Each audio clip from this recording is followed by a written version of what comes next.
It is granted only to the heart that abounds with integrity, trust, generosity, and love to realize true prosperity. The heart that is not possessed of these qualities cannot know prosperity, for prosperity, like happiness, is not an outward possession but an inward realization.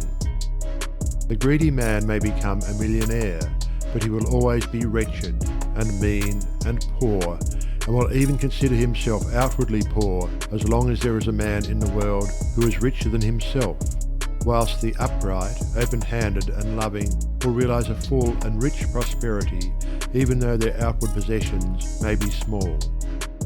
He is poor who is dissatisfied. He is rich who is contented with what he has, and he is richer who is generous with what he has. When we contemplate the fact that the universe is abounding in all good things, material as well as spiritual, and compare it with man's blind eagerness to secure a few gold coins or a few acres of dirt, it is then that we realize how dark and ignorant selfishness is. It is then that we know that self-seeking is self-destruction. Nature gives all without reservation and loses nothing. Man, grasping all, loses everything. If you would realize true prosperity, do not settle down, as many have done, into the belief that if you do right, everything will go wrong.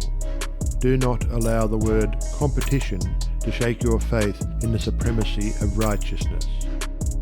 I care not what men may say about the laws of competition, for do I not know the unchangeable law, which shall one day put them all to rout, and which puts them to rout even now in the heart and life of the righteous man?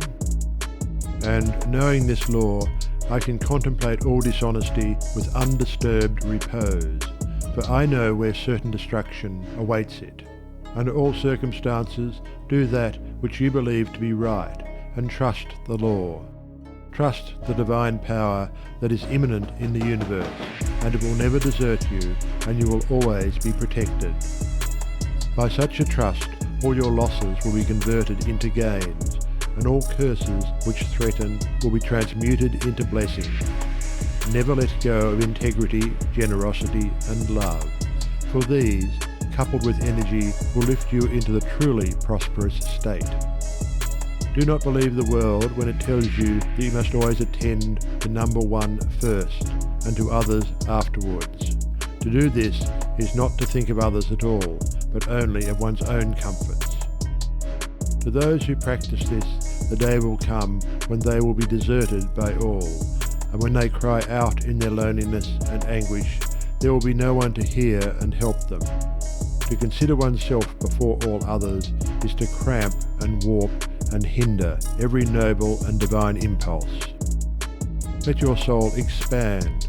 Let your heart reach out to others in loving and generous warmth, and great and lasting will be your joy, and all prosperity will come to you.